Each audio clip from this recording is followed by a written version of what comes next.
Editing Johnny here. I managed to get the written guide up on the website at the same time I launched this video, so when I say I'll have it in a few days during the video, it is already up and I'll link it in the description. Alright boys and girls, let's talk all things XP. There will be a written guide up on our website in the next few days. I just got caught with my pants down. I thought I had another week until the double XP event come out. So I'll link the website in the description, keep an eye out for that. If you're watching this video in the future, there should be a link there to it. It should be all sorted.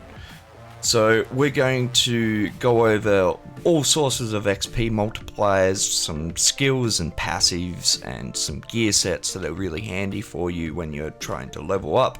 And then of course we'll go over some grind spots. Let's get into it. So XP multipliers, we'll get the basics out of the way first. Training gear, this is pretty commonly known for what it is. If you're a new player, I'd recommend getting into a guild and trying to find someone to craft this for you. It shouldn't be that hard, it doesn't cost a whole lot, and there's a lot of people that are generous enough to help new players. If you're PC NA, I would be happy to craft some new people some training gear. So keep that in mind. And if you're a vet player, something to consider about training gear is golding out your training gear. So, you know, if you're on your second character or whatever and you plan on leveling another 8 or 9 or even another couple of toons, making gold training gear can be worth it in the long run. You know, it is a pretty steep investment, but that extra 10% or so over a long period is going to make a pretty damn big difference. So it's just something to consider, and at the very least gold out your weapons. And even if you're a new player, that could be something you could consider too if you plan on leveling. And also CP 160 gold gear if you want to farm CP as well. I have a set of CP 160 and that's what I've been doing on the EU server as well. Alright, so other XP multipliers, we have obviously ESO Plus at another 10%. This is dependent on if you can afford it, or even if you want to give Zos money. I understand if you don't. Then we have the Ring of Mara. Obviously again, it's a crown item. I'm not sure if this can be gifted, but anyway, this is another 10% XP. It could be worth it for you and your friend, or you and your missus, or whatever. If you plan on playing together for a fair while, the extra 10%, as I said, can make a pretty big difference over a long period of time. Now, a lesser known XP multiplier is actually being in a group of 2. It gives you 10% more XP, and a lot of people don't know this. Zos changed it quite a while back. They were trying to promote group play, I'm pretty sure. So yes, even it's works two ways, because you're not just getting an extra 10% base, you're getting that extra AP per hour because there's 2 people and you can kill things twice as quick. So always trying to be in a group of 2 when you can be is great, and it's not really recommended to go over that. It also just works if you're in a group of 2 and there's someone else at a ground spot, that's still kind of 3 people, so it doesn't work like you're just in a group of 2, if that makes sense. And not last but least, we have XP potions and scrolls. Now, scrolls are earned through daily login rewards, Twitch crown crates, and you can get them when you're leveling up. You could also get them in crown crates, and you can also purchase them in the crown store. Now, whether, you know, purchasing these is something you want to do, that's up to you, but they are really nice. And the potions are basically the same thing, but they're in-game purchasable items. They come in 50, 100, and 150%. And unfortunately, these get super expensive during double XP events for obvious reasons. So something to keep in mind is actually stocking up on these before the double XP event comes up. I really wish I did that on EU, but unfortunately I was a dumb fuck and didn't. But anyway, they're all the XP multipliers, so let's get into some passives that you may want. And in my opinion, are definitely worth it on grind builds.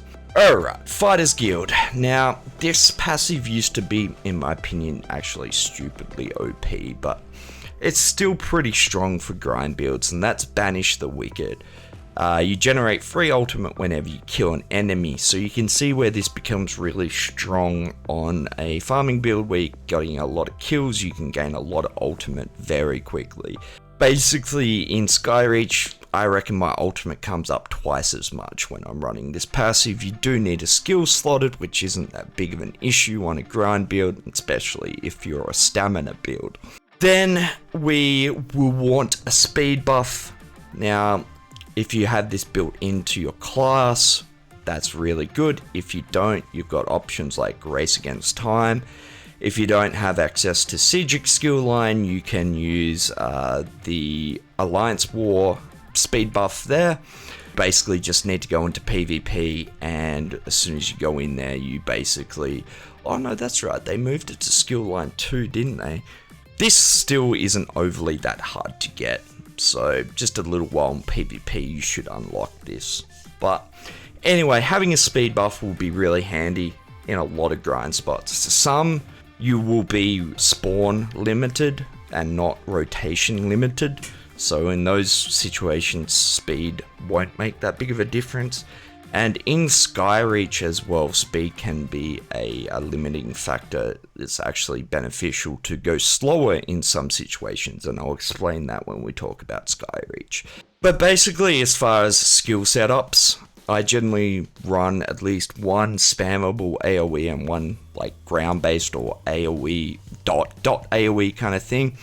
So basically, I'd run Wall of Elements and Pulsar, or if I've got a better AoE in my toolkit, I would use that. So like Templars have Jabs, Damdens or Wardens in general have Shulks, so I'd replace that for Wall of Elements, or vice versa. Now Stam builds, what I've been really liking, if you've got a ranged skill in your class, I've been running two-hander and dual world, so I'm using dual world for the spin to win execute, and I'm using two-hander for cleave. Now, if you don't have a ranged skill in your toolkit, you're probably going to need to run bow, because you want to pull all these mobs.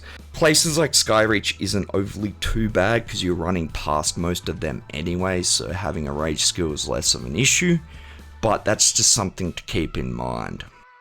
Now, gear sets, we're not going to go into specific builds because realistically there's a lot of builds that will work, and you basically just want all damage and then, you know, the right amount of sustain so you're not constantly running out. Now, a really good brain dead set to run for most grind spots is Vengeance Leech, I'm pretty sure is what it's called. I'll have it up on screen now. This is a free piece set, and basically what it does is give you max health, and then the free piece bonus gives you 3000 health, and then I think it's 2.4k stam and magic whenever you kill a enemy. So you can see in places like Skyreach where you're just dropping bodies over and over and over again, you're getting 3k and then 2.4k stam and magic constantly. You're literally, your stam and like your bars just don't move. Like your stam magic health bars just stay at 100%. So if you want some brain dead build that you just don't need to think about, run this set and then just go all damage, because you don't need to worry about sustain or healing or anything like that. So let me know in the comments, guys, what your builds are, what your favorite grind builds, and what works for you the best. And let's move on to discuss some of the main locations that I use in the game. So Alik'r's Desert, now there's the farm spot on Sentinel's Beach. I've been off this lately. I feel like Zos has changed something there with the spawn times or something like that. So I've been spending a lot of time in the south of Alik'r's Desert. I have footage of the rotation up on screen now. This is quicker than Skyreach. This is quicker than normal BRP if you can get 2 people. So it is just such a good, easy rotation, and is one of my favorite grind spots, granted that you can get it to you and someone else. Then we have the old Coldharbour grind spot. This is probably the smallest rotation. Is also very easy, but is also very hard to get to you and someone else. Keep in mind, if you're Aussie, going about 1 o'clock in the afternoon, you can get these spots to yourself pretty reliably. So, you know, that's one added advantage of being Aussie. Yeah.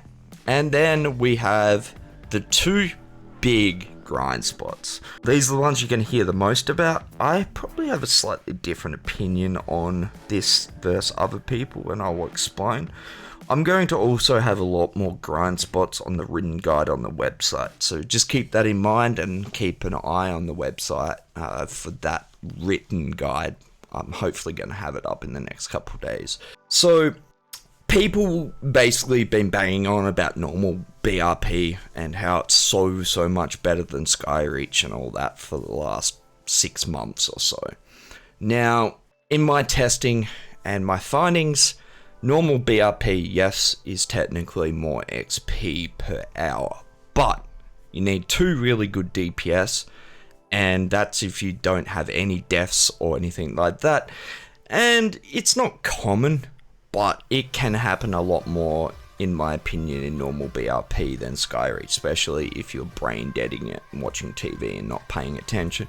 Also, it's a lot harder to kind of not pay attention in normal BRP just because of the way the rounds work and running in. Anyway, I just find it a little bit more concentration needed to do normal BRP. Now, maybe that's because I've done a whole lot more Skyreach than I have normal BRP, so Skyreach comes more naturally to me. But I think the other big problem when people are doing the comparison and testing is they're not getting their Skyreach runs down. So basically anything over 2 minutes in Skyreach is slow to me. So generally I'm hitting just under 2 minutes, and that's where I want to go. Anything over like 2:20 is slow. Like, something's not right, whether you don't have enough damage or whether your rotation's not right. It just really depends. Now, as I said early in the video, having too much speed can actually be a handicap in this place. So when you're running around pulling them, if you run around a corner before the mobs have actually got to a certain point, they'll kind of bug out and get stuck on a wall. So that's something to keep in mind. As you can see in the footage, we make 2 pulls. So we'll both run around into the first section, then we split and run around. I go one way, the other person goes the other way, and we meet back in the middle. So using this tactic, you can pretty consistently get 2-minute runs. It's not that hard.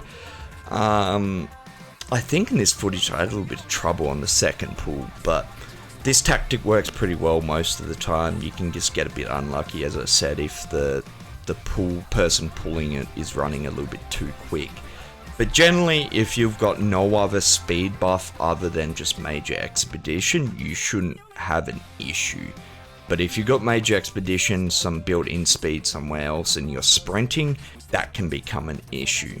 Anyway, boys and girls, I don't think I've missed anything major, but if I have, call me an idiot in the comment section and let me know what it is.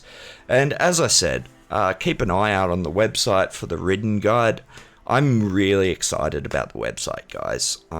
Having a platform to be able to do written content is really exciting, because so much content is just better suited to a written guide and a written format. Also, being able to have my builds in written form too is really nice. Like, watching a builds video is good, but also being able to just check a written guide for traits and pieces and that kind of stuff is really nice. So anyway, boys and girls, I love yous all. I'll see yous in the next one.